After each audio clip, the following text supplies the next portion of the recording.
People complain about the price of your food. Why is it so expensive? We are not expensive.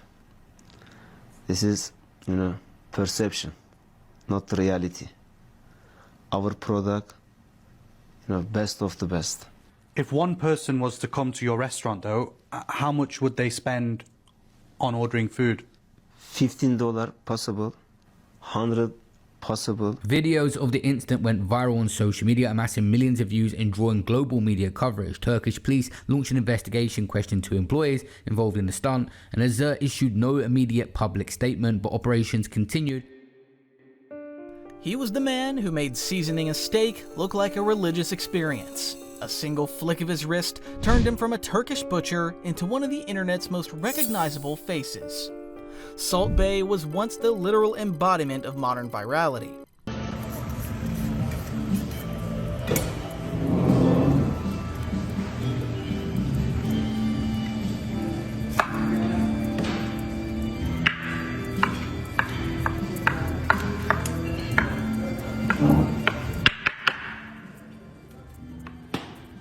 His restaurants stretched from Istanbul to Miami, New York to Dubai. Hi! Yes, sir. It's my birthday. Thank you!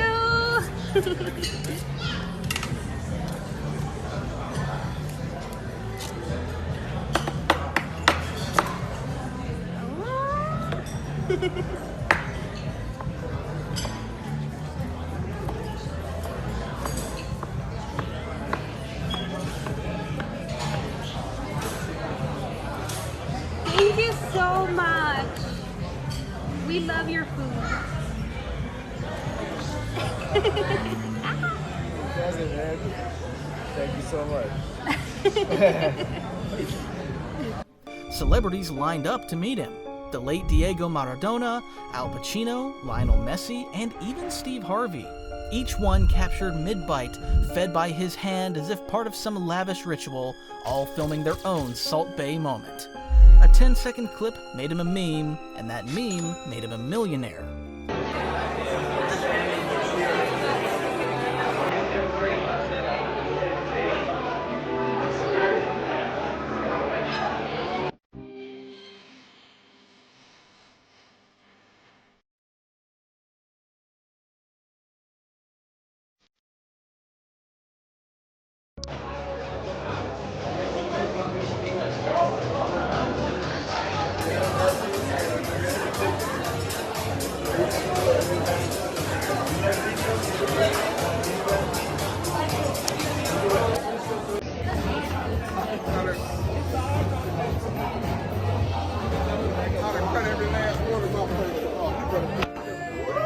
But for every sprinkle of success, there was a grain of controversy.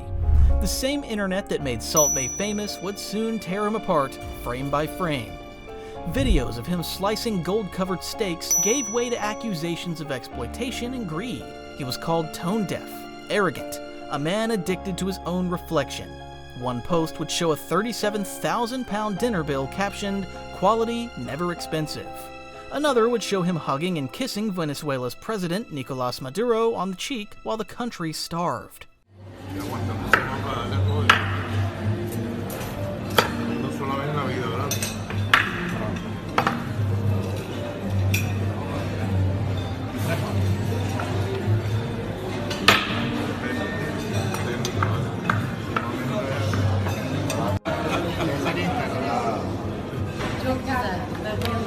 La sal, mira.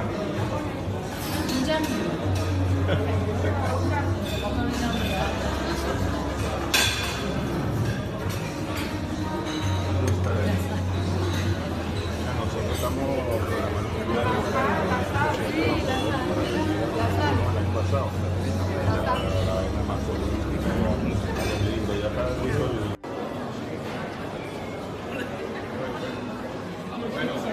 nos vemos en Caracas.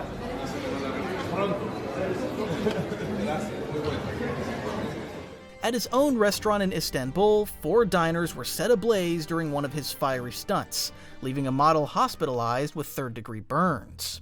In London, people complained of 11-pound Red Bulls and 9-pound bottles of water, calling his restaurant one of the worst in the city. Still, he didn't slow down. he expanded into Dubai, Miami, New York, Los Angeles, and London, chasing the glitter of global fame.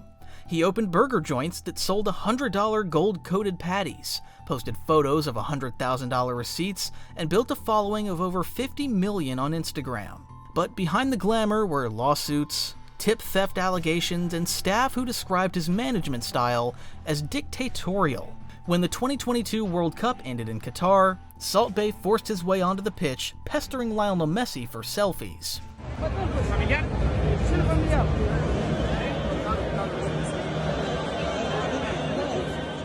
Kissing the World Cup trophy, which was something only players and heads of state are allowed to touch.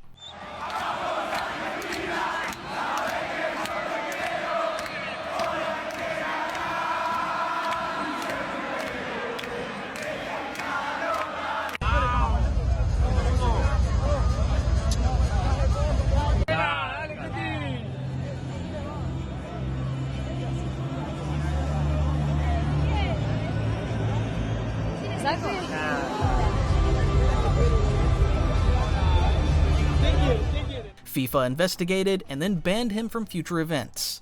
He was no longer the mysterious butcher turned celebrity chef. He had become a symbol of ego and excess, a walking meme that refused to fade. His empire began to crumble, with multiple restaurants closing, profits falling, and lawsuits piling up.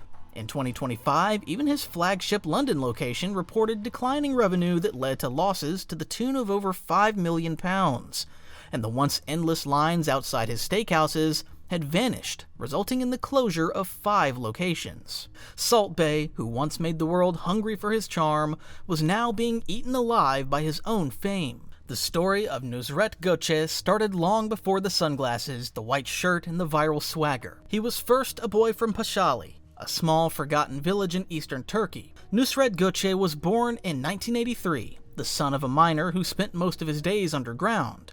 Money was scarce, food was simple, and school was a luxury few could afford for long. By the time he was 13, Nusret had dropped out entirely, trading his textbooks for a butcher's apron. He began his apprenticeship in a cramped local shop where the air was heavy with the smell of raw meat and sawdust. The days started before sunrise and didn't end until long after dark. 13 hours of hauling carcasses, sharpening knives, and cleaning floors slick with fat. He earned barely enough to eat, but he learned the blade and the anatomy of an animal down to the bone. In those dimly lit stalls, among men twice his age, Nusret developed a reverence for precision and presentation, the kind of detail that would one day become his trademark. It wasn't glamour that pushed him forward, it was hunger, the literal kind at first, and later something deeper. He dreamed of Istanbul, of larger markets where his craft could mean something more than survival. Every cut he made was practice for a life he couldn't yet see, but refused to stop chasing. In those early years, before anyone called him Salt Bae, he was just a boy sharpening knives, dreaming of a world far beyond the butcher's block. By his early 20s, Nusret had mastered the cut, the balance, and the rhythm of butchery, but he was restless. The local trade could only take him so far, and he wanted to see how the masters did it. How the finest meat in the world was treated in places where dining was an art form, not a chore. In 2007, after saving what little money he could, which was about $3,400, he made a decision that his family called foolish. He bought a one-way ticket out of Turkey. He traveled first to Buenos Aires, Argentina, a country where steak was sacred. There he watched gauchos grill over open fires, studied how they cut against the grain, how they honored every texture and flavor of the cow. From there, he found his way to the United States, sneaking into kitchens to observe techniques and ask questions in broken English. He was broke, sleeping in back rooms and scraping by. But those years taught him more than any classroom ever could. He didn't just learn how to cook meat, he learned how to make it perform. When he returned to Istanbul in 2010, he was 27 and full of ideas. He borrowed a small space in the upmarket district of Etiler and opened a modest 8-table steakhouse he called Nusret, a fusion of his name and the Turkish word for meat. His technique began drawing attention from locals, then from travelers, and finally from one of Turkey's most powerful businessmen, Ferit Şahenk, the billionaire behind the Doğuş Group. Şahenk saw what others didn't, which was potential for a brand, not just a restaurant. With his backing, Nusret's dream leapt from a tiny Istanbul shop to the world stage. What started as a one-man gamble with $3,400 and a butcher's knife was now becoming a global empire in the making, and it was only the beginning. On January 7th, 2017, a 36-second Instagram clip changed everything. In it, a man in tight black jeans and a white shirt stood over a wooden cutting board, his knife gliding through a slab of Ottoman steak. As he finished the cut, he raised his right arm high, wrist bent like a dancer, and let salt fall from his fingertips, cascading down his forearm before landing in delicate grains across the meat. It was sensual, absurd, and mesmerizing, and a strange fusion of culinary skill and performance art. The internet had never seen anything like it.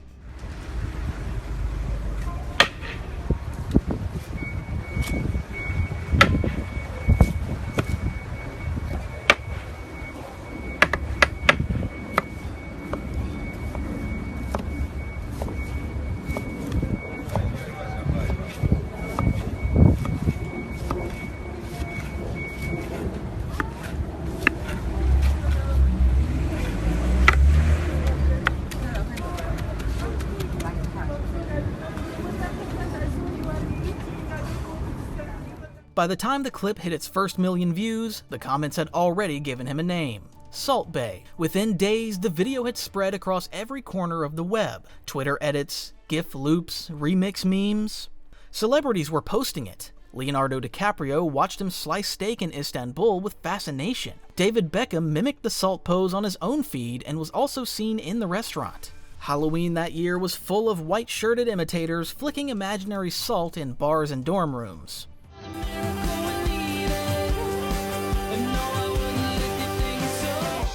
Even athletes began celebrating goals with the same wrist flick, turning a chef's flourish into a global gesture. For Nusret, this was destiny. Now everybody wants to be a butcher because of me, he told The Times. They want to be Salt Bae. I'm an inspiration to a lot of people. His Instagram following exploded into the tens of millions.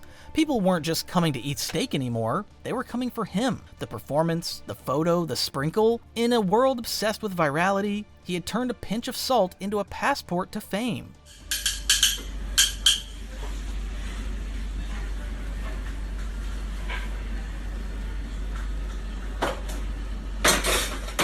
Salt Bae wasn't just a meme anymore, he was a movement. Riding the wave of his sudden global fame, Nusret went on an expansion spree unlike anything the restaurant world had seen. New openings followed one after another. Dubai, Miami, New York, London, Los Angeles, Dallas, Boston, Las Vegas. Each launch felt more like a red carpet premiere than a restaurant debut. Paparazzi snapped photos of him slicing steaks in slow motion, sprinkling salt over $1,400 tomahawk steaks as celebrities lined up to film their moment under the lights. But what Salt Bae was selling wasn't food, it was theater. The menu was a supporting act. Steaks came wrapped in 24-karat gold foil, gleaming under the chandelier light. Diners paid $1,800 for a golden tomahawk, $100 for a burger glimmering in edible gold, and as much as $10 or 11 pounds for a can of Red Bull or sparkling water. It was luxury redefined, but mostly by optics. Every table turned into a stage. Every phone became a camera.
He built an empire on the idea that dining could be performance art, a place where food, fame, and money met in one shining frame. When fans or diners complained, he brushed it off or ignored them entirely. To him, it wasn't arrogance, it was branding. Every receipt was a 5-figure total, was proof. that people would pay any price to be part of the moment. But beneath the shimmer of gold steaks and champagne laughter, something was beginning to rot. The issues were small at first, like uneven service, overcooked meat, the sense that the show mattered more than the steak. Diners complained about the price and the quality of the food. £100, absolutely not. But the sides were awful. If you blindfolded me, I couldn't tell the difference between that and something from Wetherspoons. Talk to me about Salt Bae's golden steak. Did you try that? I had a steak there. Yeah. So basically, the three of us went for lunch, didn't drink, and it was £900. What? Yeah. But the video did really well, so we earned good off it. But Yet, for a while, no one cared. The world was still filming, still sprinkling, still applauding. For a time, it didn't matter if the steak was average. The experience was everything. The lucky ones caught Salt Bae himself at their table, filmed him slicing, posing, and feeding them like royalty. A meal became a viral moment, a status symbol, proof that you'd brushed against internet legend. Patrons flew across countries just to sit in his presence, to have salt sprinkled from his fingers onto their plate. The cameras didn't stop rolling even as the food cooled.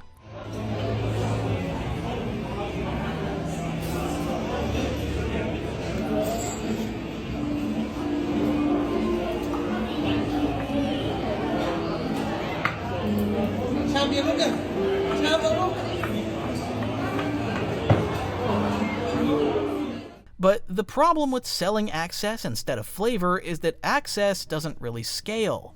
Nusret couldn't be in 10 cities at once. The empire he'd built on his own charisma was suddenly full of restaurants without him, locations that promised the same spectacle but delivered a hollow imitation.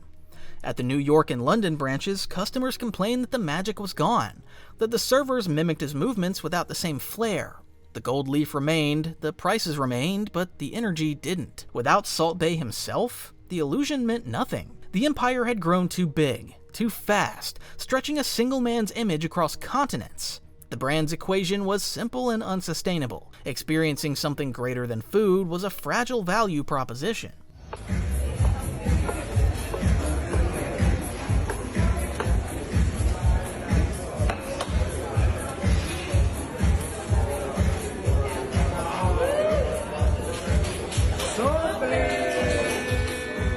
Enjoy.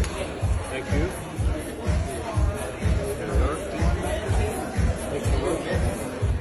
The problem soon became impossible to ignore. In London, where Salt Bae's Knightsbridge restaurant had debuted to crowds and tabloid frenzy, the buzz turned bitter.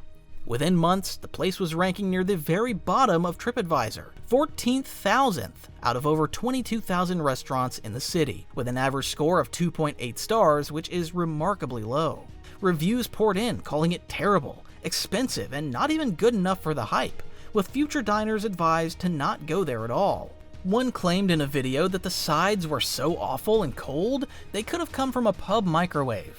Another said the 680-pound steak was fine, but nothing you couldn't get at a mid-range grill for a tenth of the price. £600, absolutely not.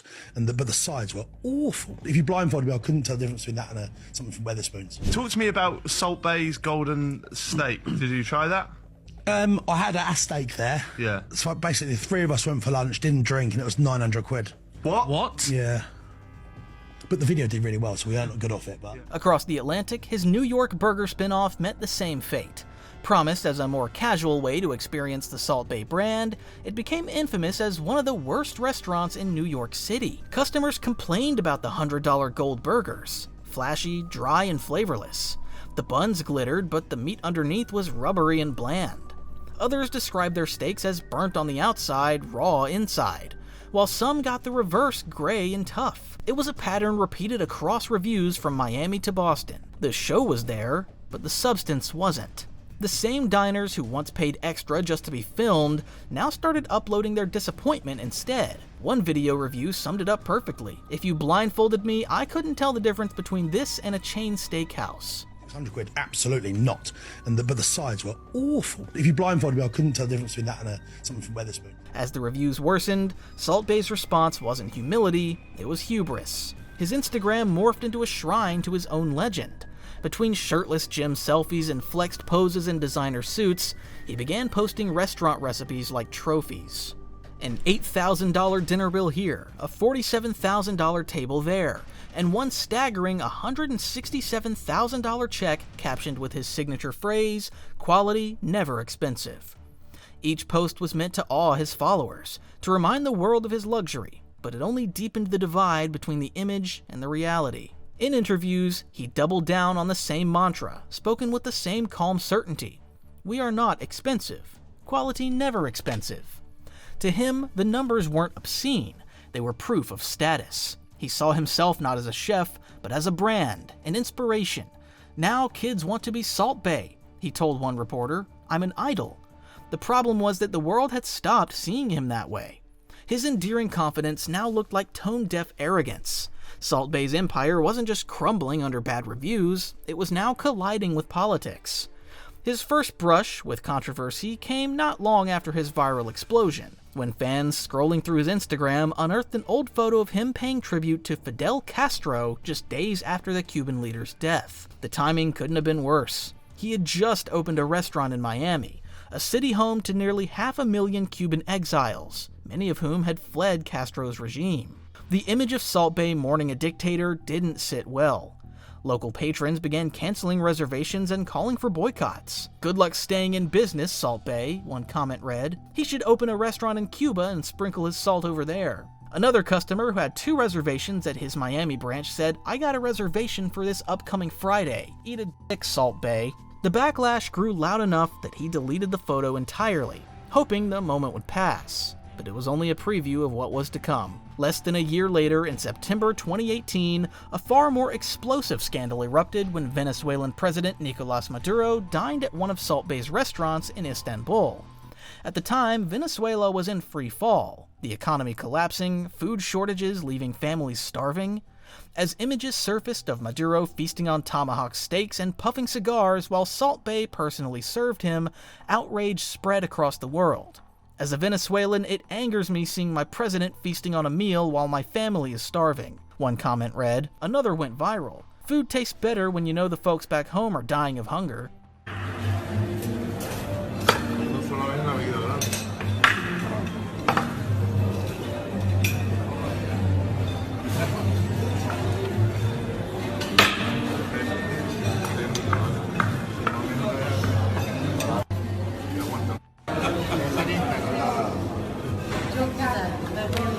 La sal, mira.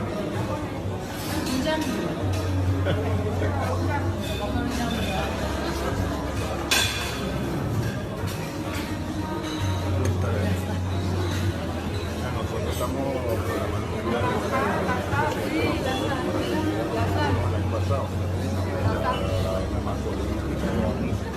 The backlash was severe. Protesters gathered outside Salt Bae's Miami and New York locations, holding signs that read, "Did you know, Salt Bae, that while you dined with Maduro, Venezuelan children were dying of malnutrition?" Videos of the protests circulated online, drawing attention from American politicians. Dozens of Venezuelans and Cubans living in the United States called for a boycott of the restaurant that hosted a banquet for Venezuelan President Nicolas Maduro in a protest in Miami. With Venezuelan flags and signs repudiating Salt, as the owner of the luxurious business is known, the protesters urged him to leave Miami, a city where a significant number of Venezuelan exiles reside. What happened with this check is that he is irresponsible and thinks that since he has money he can do whatever he wants and change the mindset of millions of people. U.S. senators, particularly Florida Republican Senator Marco Rubio, publicly condemned the dinner, calling it an insult to the Venezuelan people. He said, "I don't know who this weirdo #Salt Bae is, but the guy he is so proud to host is not the president of Venezuela. He's actually the overweight dictator of a nation where 30% of the people eat only once a day, and infants are suffering from malnutrition." Under pressure, Salt Bae deleted the videos and photos of the meal from his social media, but he never apologized. The damage, however, was done. The dangers of turning dining into theater finally caught up with Salt Bae in the most literal, devastating way possible. It began with a small scare. A rooftop fire at his flagship Istanbul restaurant. Smoke poured into the early morning air, black and heavy, prompting firefighters to rush to the scene. No one was hurt, and the blaze was quickly contained. The cause was never fully explained, but it was a warning sign about how far the show had gone. That warning was ignored. Months later, the same obsession led to something far worse. During one of the restaurant's signature flame shows, a bartender poured an unidentified flammable liquid into the flames. The liquid exploded, shooting fire across the bar and into the dining area. Flames engulfed several customers seated just a few feet away. Among them was a young Czech model and YouTuber named Tynush Treshkanova. The explosion set her dress ablaze, and by the time it was extinguished, over 35% of her body had been burned. She spent months in the hospital undergoing painful surgeries and rehabilitation. Videos of the explosion flooded the internet, spreading faster than any of Salt Bae's steak clips ever had. At first, the restaurant remained silent. There was no immediate statement, no apology. Reports later alleged that staff destroyed footage from security cameras and that no compensation was offered to the victims at the time.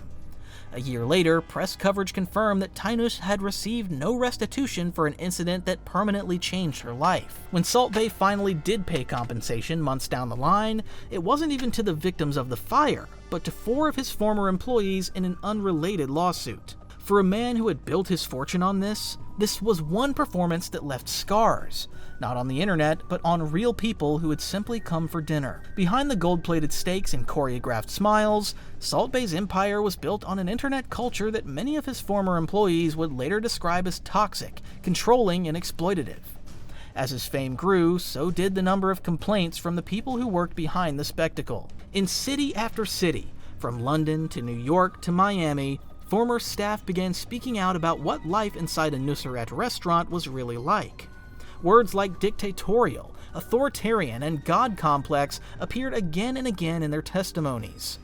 One manager once described the environment as gold from the outside, but rotten from the inside. Another called it the Hunger Games. You never knew who would be fired next. Several said they were forced to repeat exaggerated stories to customers about the restaurant's ingredients and quality, instructed to lie about where the meat came from, or pressured to make the brand seem more elite than it really was. The lawsuits followed quickly. In one of the earliest cases, 4 former grillmen accused Salt Bae of taking a 3% cut from their tips and firing them in retaliation when they confronted him. They described him as an authoritarian boss who likened himself to Tony Montana, belittled staff publicly, and refused to comply with local labor laws. The case ended with a $230,000 settlement, though Salt Bae denied wrongdoing, saying the workers were simply not good enough. Another suit in 2020 led to a $300,000 payout for similar tip skimming and unpaid overtime claims. Other accounts were even darker. Female staff said they were told to wear revealing club outfits instead of the required uniforms, and when one waitress complained about being harassed by a customer, she was told to just play along. Some migrant employees alleged their passports were taken to keep them from leaving the country, while others reported working 70-plus hour weeks with no overtime pay. One insider lawsuit accused the company of misclassifying employees to avoid paying overtime. It was a case that was later dismissed, but it exposed the pattern for everyone to see. By 2022, everything was clear. The empire that had dazzled the world with its shine was breaking from within. The same obsessive perfectionism that once powered Salt Bae's rise had curdled into control and intimidation. As one former employee put it, who is surprised that Salt Bae demanded female staff give him massages? I mean, look at him and his persona. Of course he's that guy. Scale exposes culture, and for Salt Bae, the bigger the brand became, the more it revealed what was really underneath. As the lawsuits piled up behind the scenes, Salt Bae's relationship with his customers began to fracture just as publicly. The shine of luxury started to look more like a scam.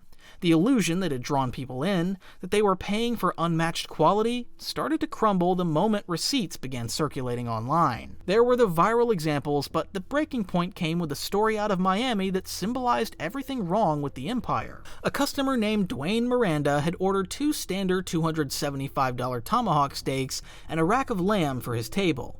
When the bill arrived, he was stunned to see a total of over $5,000. The restaurant had, without notice, served the golden tomahawk, a version wrapped in edible gold leaf, and charged $1,000 apiece. When Miranda disputed the charge, staff insisted he had ordered the gold version, and the argument escalated to the point that management called the police. To avoid further confrontation, Miranda was pushed to pay the full amount, but he refused, and later went public with his story. "They insisted we asked for it, but we didn't," he said. "We thought it was just the normal presentation." His post went viral, sparking a new wave of outrage against Salt Bae's business practices. Soon after, other diners began questioning not just the prices, but the authenticity of the product itself. Reports surfaced that staff were told to pass off cheaper cuts as premium meat, pour leftover wine into new glasses, and even falsely label non-halal steaks as halal. The promise of fine dining had become a case study in deceit. By the time the viral bills and complaints hit their peak, Salt Bae's reputation for luxury had flipped entirely. To many, his restaurants weren't temples of taste, but shrines to ego, where the real commodity wasn't the food, but the illusion of prestige. And you would think that would be the worst of it, but Salt Bae still had further to fall. It was supposed to be a football's most sacred moment the night Argentina lifted the World Cup in Qatar, a celebration decades in the making. Players were in tears, the stadium shaking with emotion, fans roaring around the world, and then out of nowhere, there he was, Salt Bae strutting onto the pitch like he belonged there. Wearing his trademark sunglasses and smug grin, he weaved through the celebrating players, phone in hand, desperately trying to secure selfies. Cameras caught him pestering Lionel Messi, tugging at his arm, blocking his path, insisting on a photo while Messi tried to walk away. The famous chef who sprinkled salt over steaks was now clawing for attention at the center of global sport.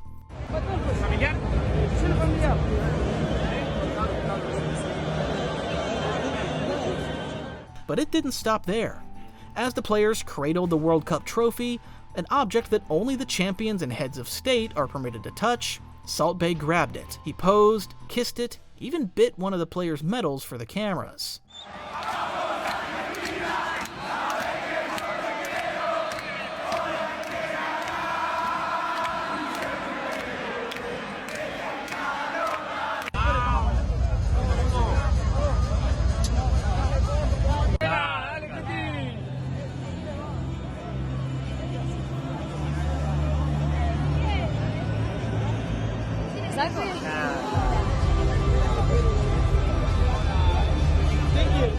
The backlash was so intense that within 24 hours, FIFA president Gianni Infantino, who had previously been seen dining at Nusret, quietly unfollowed Salt Bae on Instagram. The organization then launched a formal investigation into how he gained unauthorized access to the field. The verdict was a breach of World Cup protocol. Salt Bae was banned from all future FIFA events, a punishment later echoed by other sporting bodies, including the 2023 US Open Cup final, which also barred him from attendance. It was the moment his fame fully imploded. Weeks after the World Cup fiasco, Salt Bae finally broke his silence. Sitting across from an interviewer, he appeared calm, composed, and completely unaware of how much damage had been done. When asked about the incident, he didn't apologize or express regret. Instead, he framed the whole thing as a misunderstanding born out of passion. "It was a combination of my love for Argentina and my excitement," he said. "I love Argentina. I've lived there. Many of the team have come to my restaurant. I didn't feel like a stranger. It was a special moment." Then, with a small smirk, he added, "There were 2 billion people watching the World Cup and 5 billion people talking about me." That single line summed up everything critics had been saying for years. Even in what was supposed to be a moment of humility, he turned it into a boast. Salt Bae didn't seem to grasp that the backlash wasn't about passion or excitement, it was about entitlement. He had treated one of the world's most meaningful events like another stage for his performance. The media didn't buy his explanation, and if Salt Bae thought time would heal the wound, he was mistaken. If the World Cup debacle marked the moment Salt Bae fell from grace, the Champions League after-party incident was the humiliating confirmation that he couldn't buy his way back in. It happened in 2025 at an exclusive celebration for players and officials following the final match. The kind of event he once would have glided into unnoticed, camera ready and grinning. But this time, things went differently. Dressed in his signature fitted white shirt and tinted shades, Salt Bae tried to enter the private venue, only to be stopped cold by security. Video captured the moment, him standing awkwardly outside as staff firmly denied him access, then escorted him away in full view of onlookers recording on their phones.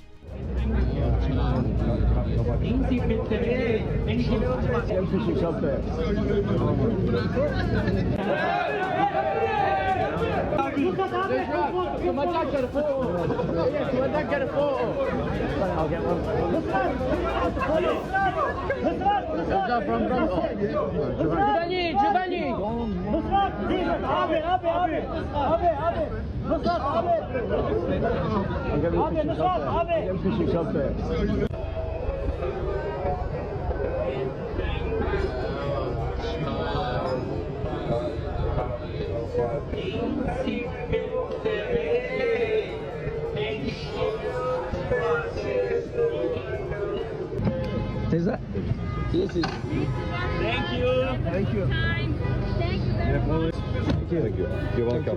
The footage spread across social media like wildfire.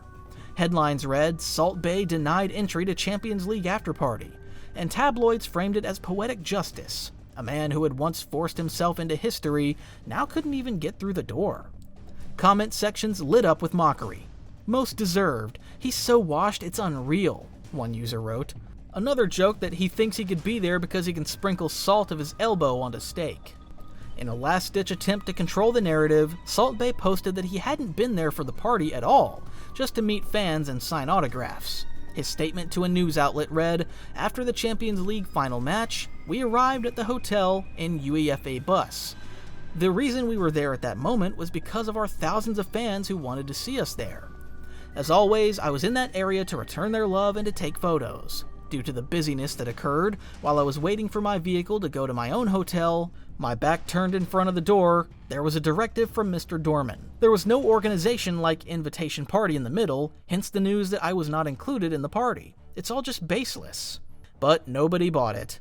The story wasn't about what he claimed to be doing, it was about what he no longer was. Relevant, welcomed, or respected. The man who once walked among champions now stood outside their celebrations, not as a guest, but as the embodiment of how fast fame fades when ego overshadows everything else. The empire that once seemed untouchable was now shrinking in plain sight. After years of boasting about global domination, Salt Bae's restaurant chain was quietly retreating from the very markets that had defined its success. In the United States, the collapse was particularly brutal. His once hyped meatpacking district restaurant in New York shut its doors as part of a strategic operational shift. In Las Vegas, the branch he'd opened in 2022 closed just 3 years later. In 2025, despite its prime location on the Strip, what had once been 7 U.S. restaurants dwindled to just 2 survivors, one in Midtown Manhattan, the other in Miami. Across the Atlantic, the story wasn't much better. In London, the flagship Knightsbridge restaurant that once made headlines for 1,800-pound meals and 11-pound cans of Red Bull began reporting steep financial drops. Annual profits fell from £3.3 million to £2.2 million, forcing management to slash prices in a desperate bid to draw customers back. For a brief moment, revenue ticked up again to around £10 million, but the victory was hollow. In 2024, filings revealed the group had recorded a £5.5 million pre-tax loss, largely due to US write-offs. Meanwhile, in Greece, the once bustling steakhouse that served as a magnet for luxury tourists saw bookings plummet from 600 diners a day to barely 200. It wasn't an isolated case. The entire brand was cooling off worldwide. Where there were once waiting lists, there were now empty tables and discount menus. On social media, the number told a similar story. For years, Salt Bae's Instagram had been a pipeline of viral content and endless growth. But now his follower count was slipping down roughly $120,000 a month, the steepest decline he'd seen since his rise in 2017. In business terms, it was a textbook implosion. The timeline of openings and closures now read like a reversal of fortune, from global dominance to regional retreat. The symbol of Salt Bae's empire, like the gold-coated tomahawk steak, was finally gone. Once the crown jewel of his menu and a social media status symbol, the $1,800 spectacle had become an albatross. As profits dwindled and customer outrage intensified, Salt Bae quietly began removing it from menus across key locations, replacing the extravagant item with more approachable cuts and modestly priced dishes. It was an unmistakable admission that the brand's formula was failing. The very thing that made his restaurants famous had become the reason people stayed away. In London, once notorious for its astronomical bills, price reductions rolled out like a white flag. A meal that used to cost thousands could now be had for a few hundred, but even that wasn't enough to draw diners back in droves. The brand's aura of exclusivity had evaporated, but its reputation for gouging remained. Behind the scenes, the cost-cutting ran even deeper. Staff in some European locations reportedly turned off heating systems during peak hours to reduce operational expenses, forcing diners to sit in barely warmed rooms while paying premium prices. Former employees described frantic measures to slash overheads, cutting staff hours, thinning kitchen supplies, recycling leftover wine, all while the chain tried to project its usual image of luxury online. But the problem wasn't just perception, it was math. Even with the prices reduced, Salt Bae's restaurants were still far beyond the reach of ordinary customers, and the wealthy clientele who once flocked there had moved on to newer, trendier dining experiences. For the first time since his viral explosion, the empire that ran on flash and FOMO was feeling the chill, and no amount of salt could cover the cracks forming beneath the gold. By 2025, Salt Bae's global conquest had stalled, and what was left of his empire was being quietly restructured under a new strategy, which was survival. Gone were the days of rapid-fire openings in luxury capitals and viral launch parties. Plans for restaurants in Mexico City, Rome, and Milan were shelved indefinitely. Instead, the focus shifted to smaller, safer bets like selective openings across Europe and Latin America, where the Nusret name still carried a glow of prestige. The real strongholds, however, were closer to home. Dubai, Abu Dhabi, and Istanbul became the beating heart of the brand, once more markets that still revered Salt Bae's persona and had the deep-pocketed clientele to sustain his theatrics.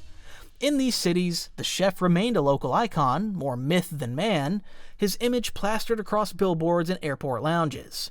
A new branch in Ibiza was teased through cryptic Instagram posts, but even that announcement was met with a fraction of the excitement it would have drawn years earlier. The daily barrage of shirtless workout videos and celebrity feedings slowed down.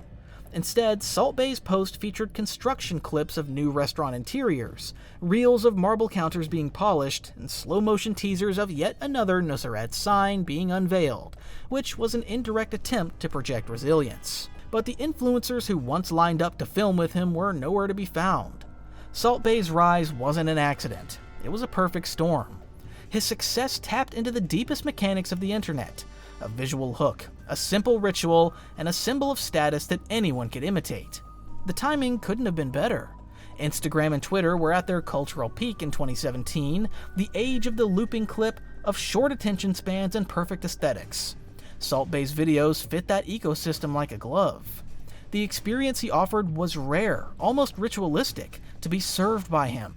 People weren't buying steaks, they were buying a brush with internet royalty, a moment of proximity to fame. But the same forces that fueled his rise guaranteed his fall. Without reforms, without depth behind the show, collapse was inevitable. Had Salt Bae learned to slow down, his empire might still have stood tall.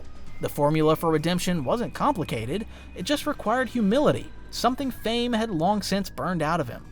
Most of all, Salt Bae needed to separate himself from the business. The meme had to evolve into a brand with governance, not just a personality cult. His story now stands as an example of mistaking attention for admiration.